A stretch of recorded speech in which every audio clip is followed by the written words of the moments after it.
Hello everybody, it's Serafina and I'm here with your daily tarot insight. So before we begin, I would like to call upon the spirit of the universe that loves us unconditionally. I would like to call upon the spirits of this land, of this island, and of this ocean, and I thank them for holding the space and for their ancient wisdom. I would like to call upon Archangel Raphael to the east, Archangel Michael to the south, Archangel Gabriel to the west, Archangel Uriel to the north, Archangel Metatron from above, and Archangel Sandalphon from below. And I would like to call upon my ancestors, my angels, my higher self, and I thank them for their presence and guidance with this collective reading.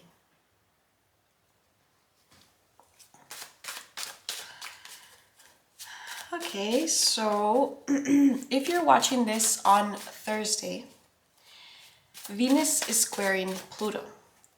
And if you recall, Venus went through a whole retrograde period where she had various conversations with Pluto, starting last November into December, January, and even a little bit of February.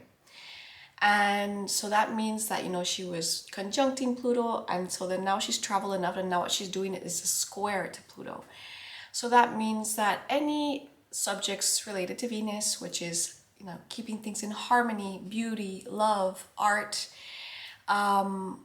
could face some difficulties right now, right? Because a square means tension, and it's tension with Pluto, right? So even emotions or themes that were present for you during the Venus retrograde could be coming up today or in these days. So just something to keep track of. So, beloved spirit of the universe, what loving guidance is there for the collective today? What loving guidance is there for the collective today? We have the Hierophant.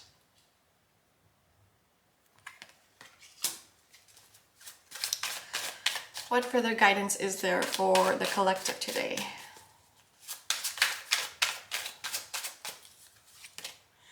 We have the Wheel of Fortune.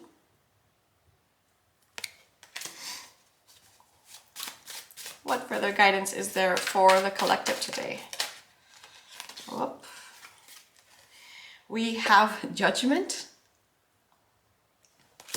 All major arcanas. What further guidance is there for the collective today? And the Magician, another major arcana. And there's another one that wants to pop out. I think I'm going to grab it. We have the Eight of Cups.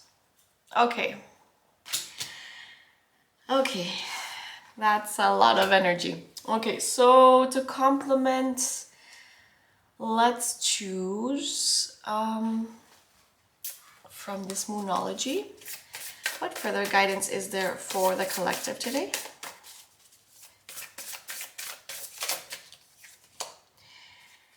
Take time to breathe out. Disseminating Moon.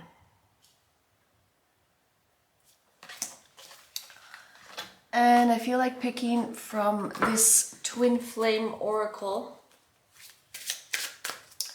What further guidance is there for the collective today?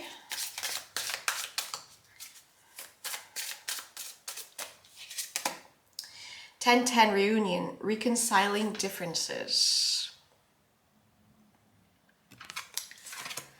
Okay, you know what? And I feel like I want to pick one more from the tarot, because they're all major arcanas here, so I want to know a little bit more of the theme, because I can already see the story that they're telling me, but what is the theme? What is it that we're having to let go of? Okay, so we got the Eight of Cups with indolence, which is funny because we already got the Eight of Cups. So we got the Eight of Cups twice. So it's something emotional. Okay, so we're starting with the Hierophant. The Hierophant represents standing at a portal, standing at a threshold. And the Hierophant stands in front of it. And basically, you have to kind of have the ability to speak the language of the Hierophant to be able to enter into this portal or into this entrance. And so what I'm feeling from this is that we're standing kind of like at the brim of a new phase of our life. Today, we're kind of like having to make really important decisions because, as I said, we have 1, 2, 3, 4 major arcanas. So the Hierophant is known as kind of like the counterpart of the High Priestess, but in a masculine form. And what it really represents is higher levels of commitment, higher levels of knowledge, and it can also mean just kind of like standing or sticking to what is known for the good of everything, if that makes sense. So it's kind of like adhering to certain ceremonial rites because that's the way it's been done for a long time and it works that way. And in order to understand that, you have to have deeper knowledge, deeper wisdom. So in general, starting off with the Hierophant, what I feel is that the Hierophant is standing in front of a threshold and we are standing before the Hierophant and there's kind of like a riddle that we have to solve. Next, we have the Wheel of Fortune. The Wheel of Fortune, oh, look at this specific one. It has a spider web there. The Wheel of Fortune indicates inevitable change, and usually it's change for the good. However, here we see somebody with 4 legs and 4 arms. And so I feel that it's kind of like us being able to extend further than what we have been able to do before. But usually the Wheel of Fortune, for me right now, I'm interpreting it as a pivotal point. So not only are we standing in the threshold of something, but once we cross this threshold, we're going to be standing at a really strong pivotal point in our trajectory, in our journey. And this is bringing on an awakening. A wake-up call that we've been hearing for some weeks now because this card has been coming up quite a bit. And if we notice, we have the lotus flower there with the sun and we have clouds that are kind of like parting the way. So what I'm feeling from this is just like, once we cross the threshold and we decide what direction we're going to take on this spider web, and we decide what the pivotal point is going to be for us, like the plot twist, all these clouds that have been over us for a while are going to disappear. Or they're going to disseminate, kind of like it says here with the disseminating moon. And that is going to show us how powerful our words are, how powerful our intentions are towards things. The magician knows the power of thoughts, the power of spell casting with words, right? So I think we're going to find greater clarity as to what it is that we have been experiencing all this time up until this point and how we were co-creators in whatever it is that we're going through. And I asked for clarity as to what it is, and we got the same card twice. It is the 8 of Cups. What is the 8 of Cups? It is us walking away from something that seemed that it was good on the outside, but once we got involved in it, it was really not that good to begin with.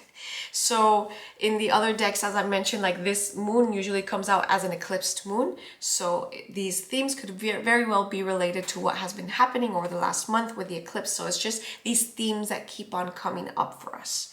So let's not forget, like I mentioned, that Pluto and Venus is squaring Pluto right now. So I do feel that it has to do with something in the emotional realm, something that maybe they've really been asking us to step away from, to graduate from, to come out on top of.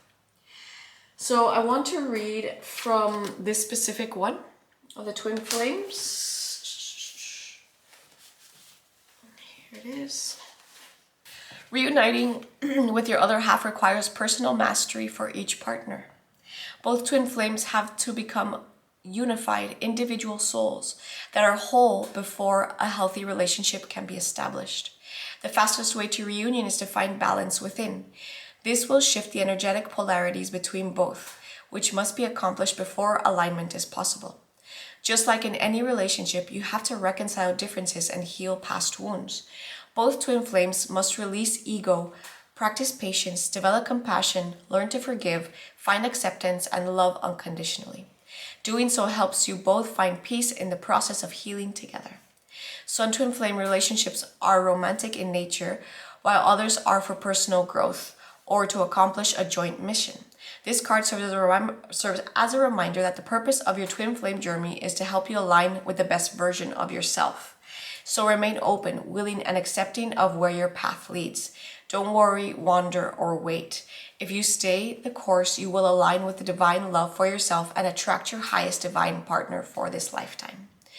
So basically it speaks of us being able to rise above all of the drama, all of the little petty arguments that you have. And it's also reminding us that twin flames, if you even believe in that term, basically for what I understand by twin flames is, you know, souls that we keep on encountering life after life, and you have strong karmic bonds to teach each other lessons, right? It's kind of like you go meeting up and you help each other along the way. And not all of them have to be romantic in nature, right? So here we can see kind of like a duality going on. And also the numbers 1010 could be important to you. I was looking for this book, found it. So time to take a breath out. Disseminating moon. The intensity of the full moon has abated, and what are we left with? That's what this card is asking you. It suggests that the situation you're asking about has now peaked, and it's time for you to regroup and learn from your experiences rather than blindly forging ahead. Have faith that what is happening is for the best. Try to accept the way things are now and give yourself and others time to relax. Breathe. We can't be on all the time. If you feel that you've been hit an obstacle or even failed in some way, now is the time to reflect on how to do things differently next time. Be honest with yourself if you feel about how you feel about your current situation, and then remind yourself that life goes in cycles. It suggests that you're at a more tranquil point in life right now, whatever situation you're asking about. So yeah, so I feel, like I said, that it really is referring to whatever it is that we were going through the eclipses, and whatever it is that we had to walk away from, or just, you know, dead weight that we have around us. I really do feel that it has to do with the emotional sphere. Obviously, the easy interpretation is to say that it's with relationships, but really it could be anything emotional. It could be, you know, something that you're working on in therapy, some relationship that you have with work, or even with, you know, friendships. Anything that has been cleaning out, the scorpionic waters have been cleaning out of your life right now. I feel that it's kind of referring to that. So let's just recap. We have the Hierophant here with us kind of like standing at the threshold. Once we answer the riddle, we pass through, and there's a pivotal point, there's a pivotal plot twist of where we're going to choose to move in our next direction. And whatever it is, it really has been speaking to us for a while, and the clouds are going to clear up, and we're going to be reminded of our power to manifest, our power and our co-creative power, and the power of our words and our thoughts. And whatever it is, we're walking away to something better. We're no longer going to stay in this indolent phase with murky waters. So let's just remember to take a little bit of time to breathe and to reconcile differences. We all have differences, and the beautiful thing about the human experiences is to be able to disagree with others and realize that there's a lesson in every single encounter. Okay, so to finish, I want to pick a card from Kuan Yin, since we're talking about reconciling differences. Beloved Kuan Yin, mother of compassion and unconditional love, what loving guidance is there for the collective today? What loving guidance is there for the collective today? We have To the Celestial Mountain, number 41.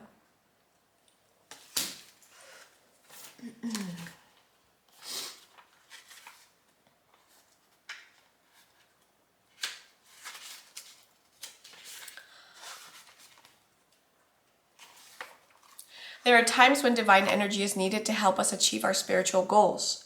When you do not feel completely in control of your destiny, the divine is usually gifting you with an opportunity to reach for assistance and to invoke divine power, to call to the celestial mountain so that you might be gifted with a far superior outcome. Your permission to beings that love you unconditionally to offer you help is an expression of spiritual empowerment. You empower those forces to come to your aid and help you manifest your life purpose and destiny.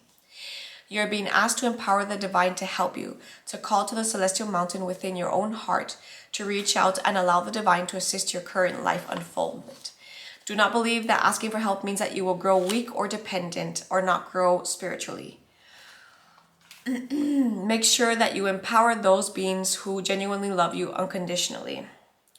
So basically it's saying, make sure to reach out for help with whatever transition that it is you're going through right now. It seems like it's a humbling act to be able to reach out to your guides, to your ancestors, to Mother Nature, to be able to ask for help, because they already have this ancient wisdom of how to move forward, of how to release, of how to transmute and to create new opportunities because of cycles, right? These cycles that we've been speaking of, the planetary cycles, the cycles of the earth, the cycle of the seasons, and the cycles within us, which are just smaller revolutions, right? So yeah, call to the celestial mountain just says, be humble and ask for help, whatever it is that we're going through, because we're going to have to reconcile differences and take some time to breathe, to reassess. And let's not forget that we're finishing with the Magician, right? It's a beautiful card to finish off with, which reminds us of our power and how we are the weavers of our own fate. Okay, everybody, I hope that this was useful to you. If you would like to book a reading with me, just visit my personal website and you can book something there. If you like this video, please like, share, comment, or just subscribe to my channel. And if you're also enjoying these videos and want to donate something per month, you can go to my Patreon page, which I will link below. Okay, bye.